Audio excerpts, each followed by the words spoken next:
Morning. We've got Mrs. Brown with us.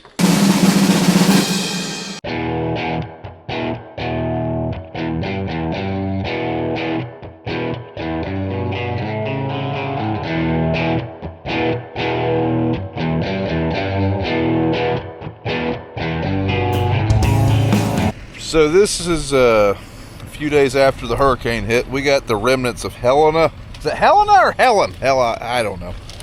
Helene, Helena, Hell, who knows? Anyways, we got 4 inches of rain, which was much needed, but there's been reports of people finding sprouted beans in standing crop. Like sprouting in the pods. Like, man, that's just a cracked one. See, I don't see any here, but there's been several neighbors having it. Not neighbors, but people in the area. Even heard some in a double crop field that was still very green. It's hard to believe, but I've never seen that happen. There's these beans. Still look okay. They almost look normal sized. Very soft. You got one?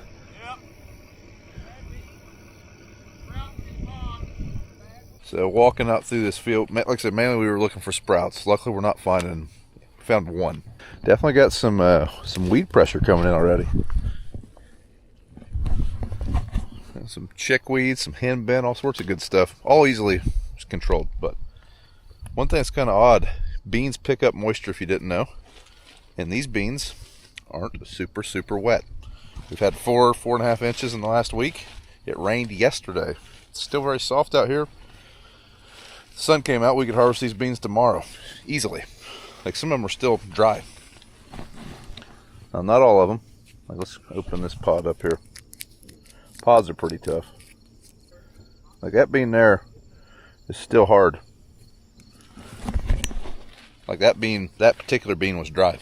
The other two are wet though. So, wouldn't take much to dry these fields out when we get back to bean harvest, which would be fantastic. We will most likely run corn first, especially with all the down corn we have. I want to get that off the ground as soon as possible. We have about 300 acres of corn that's down. We'll show you that here in a minute.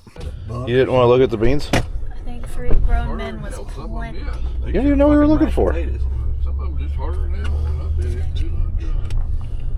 They do change. Do they grow giant bean stalks with golden gooses? That's what we were looking for. The sarcasm in your voice is remarkable. Oh, There you go. Is that the one that sprouted? Yeah, it had a hole in it or a bug been eating and it rotted. So it wasn't a sprout. That's a sprout. Ah, yes, let me see this. We have to show the people. That's what we were after, Caleb. not what we're after. That's what we were looking for. Fascinating.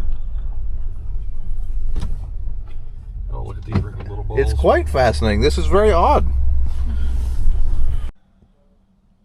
Why'd you do that? Bored, needed something to do, I guess. Yeah, that's what happens when you eat beans and stand beside the door, kids. So this is part of Hurricane Helen. Pushed in our door. Right here, it's off the track. I don't know. So this is kind of my boo-boo. Or whoever closed this door last, I think it was me. I did not put the center holder in there because it's full of dirt. I couldn't get it in there. Well, we're back on track. Quite literally back on track. This door is pretty whoppered. Door is pretty whoppered, y'all. Yeah. Pull this one this way to get that track. Looky there. Other than the warped wood. Now, we have not been to the old grain bins since the hurricane. And well, we've been over here. We haven't looked at how much water we've got to deal with. Probably should have done that. I'm sure with the 4.5 inches of water we received, we've got some issues over here. Yeah.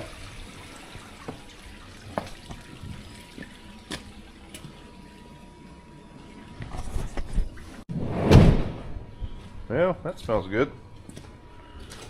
So that sump pump does work. It keeps it just at the level. Just at the bottom of the leg. Just at the bottom of the platform. Yeah. That better than the whole Not tank, bad the whole mouth. thing being full. Yeah. I've seen it all the way up to the top of that bearing. Yes. Yes, I have to several times. Not this year. Yeah. Not this year. Valuable lesson in grain bin planning, folks. Don't put your leg in a hole, and if you do, make sure you have better drainage in this place. It is quite comical that this is a very well drained farm. They just put this grain setup in the absolute worst spot in 1974. None of us had anything to do with that. Neither Dad, Grandpa. Man, you weren't alive. We were not alive, but Dad and Grandpa didn't, I guess is what I'm trying Right. to... Our family had their hands Yeah. on this project. The people that did it were smart people. I'm sure they were just being very frugal at that particular point in time.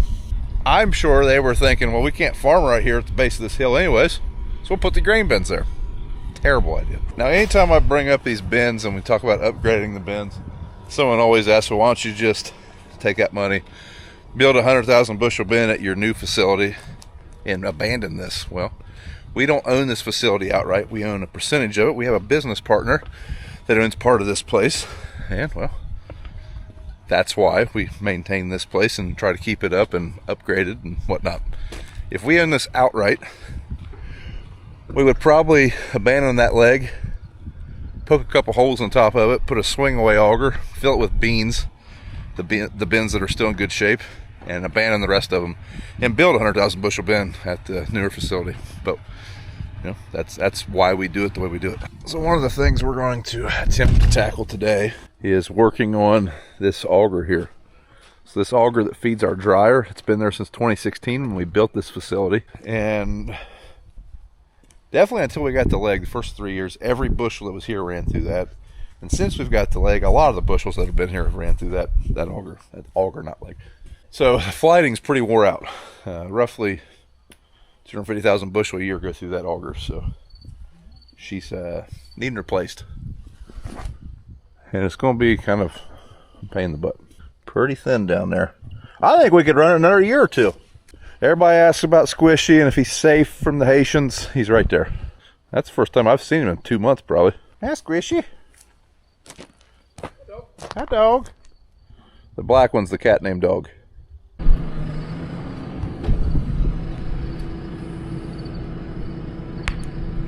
So in order to get this auger flighting out... Pinch bar. Huh? Pinch bar.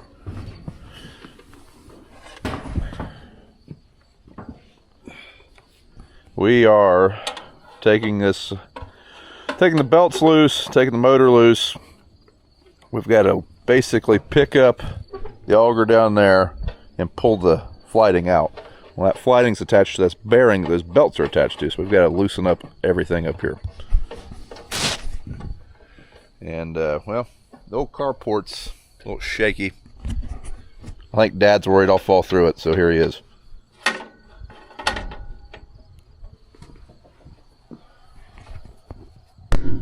If you notice, we have some custom work here where we made this work around a dryer load auger.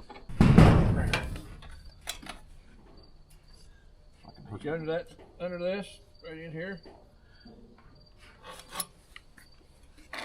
How's that? Yeah. Go say we better take that bracket off. Didn't go nowhere. Well, I know, but it's going to. Scratch. Yeah, we got to pull that. It's going to be. 3/8 bolt. Huh? Small wrench or pliers. You got any pliers? Don't have neither. All right, if you can dodge a wrench, you can dodge a ball. Yeah, I ain't catching it.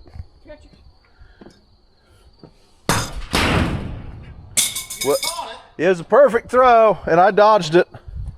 Throw it up right there to me. You're gonna fall off the roof if you try to catch it. No, I ain't land on the guy's roof. I can feel a tendon already getting sliced. At least you got scratch with it. Look at that. Look at that! Look at that. Did he match the Yeah, I did. Showing athleticism, I'm sure gonna show everybody. Yeah, he's athletic, okay. Well, now BJ's got to throw a hammer at us. I think he's been waiting to do this for like 30 years.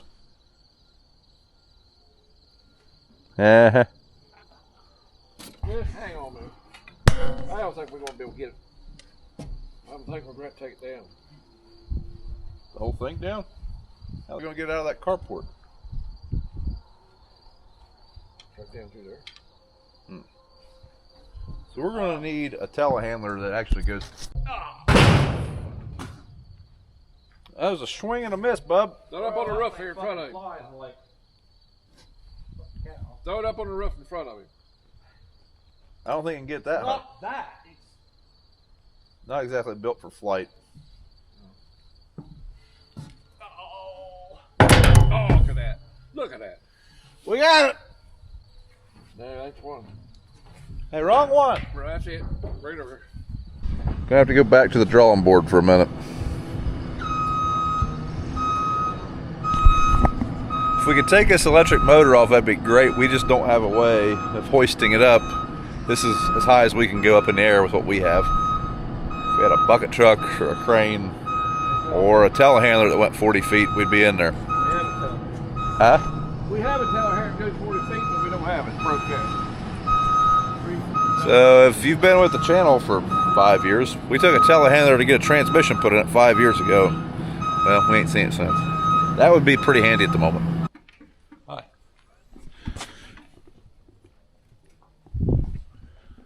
Glad to see you're conquering your fears. Yeah. Well, look, you just what pulled in. Hey, running light's still out. So our Freightliner ended up with a full engine overhaul. Well, top end. Got a new head on it. It's hoping for just injector cups, but not the case. But it's back.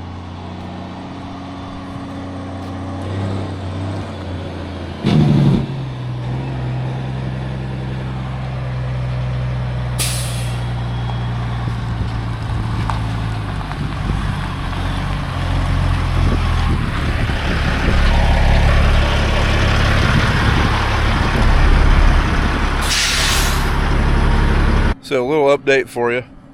The fellow that brought over the truck, he has a well, kind of like a crane, something that'll reach 60 feet up in there.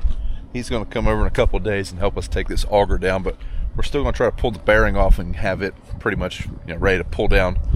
Throw the new flighting in, put it right back up. So we'll go over here and mess with that now.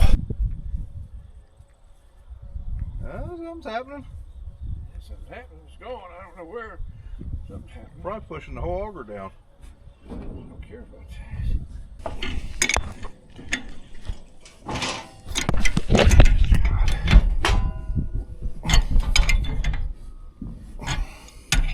But when you get it, I got it.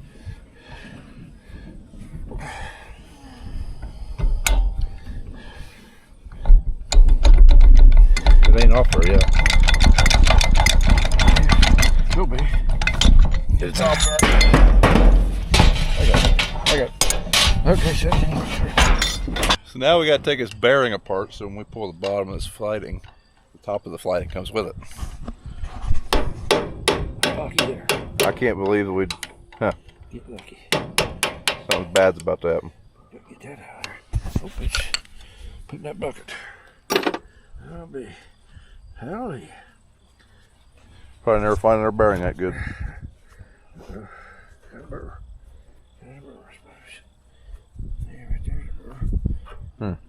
So much for luck. Morning. So it's day 2 of risking life, limb, pursuit of happiness to change out the auger flighting. Hopefully it all goes smooth now, but I think we're ready to take the auger down. We've contrapted a contraption. Should be interesting.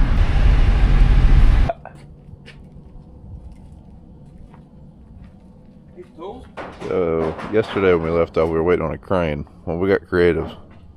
We made a jib, you might say, and be wrong.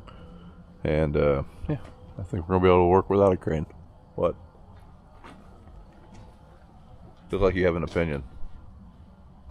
I have lots of opinions. None of them need to be heard on YouTube. So for all you people saying that Dad should retire after he hit that bridge, he's 74 years old. He's taking down an auger right now up there by himself. We just about have it. We're trying to pull that auger out of that transition there. Well, we've gotten further than I thought we were going to get. We're kind of the point of no return now.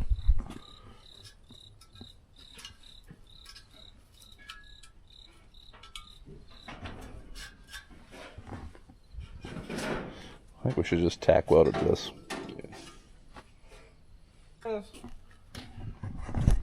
Well, folks, things escalated rather quickly. That flighting was stuck till it wasn't. This part's still good. I figured it would be. So, folks, if you're not familiar with augers, usually they only wear out at each end. So, we're pretty thin here. We're probably pretty thin at the top. But the rest of it's all good.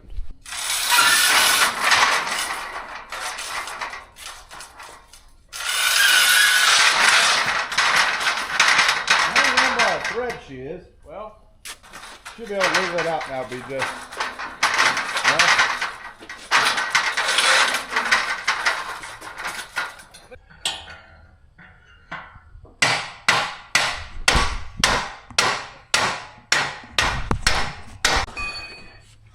Now,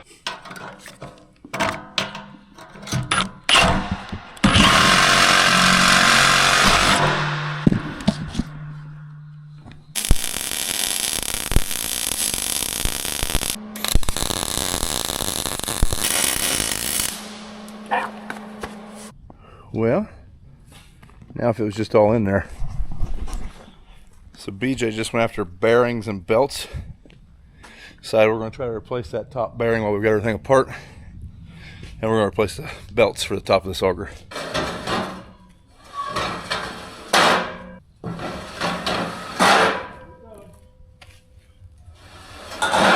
So a little update. We got the bearing for the end of this auger, but unfortunately we broke the housing that holds it. We didn't realize that that bearing wasn't pressed in there, put it in a press, and immediately cracked the housing. So Dad is going after one now, but it is 3 o'clock, so by the time he gets back, the place he had to go get it is about an hour and a half away. I don't think that auger is going up there today. I'm gonna do some tinkering on the combine. We're going to run corn tomorrow for sure. It kind of sucks. Really wanted to get that done.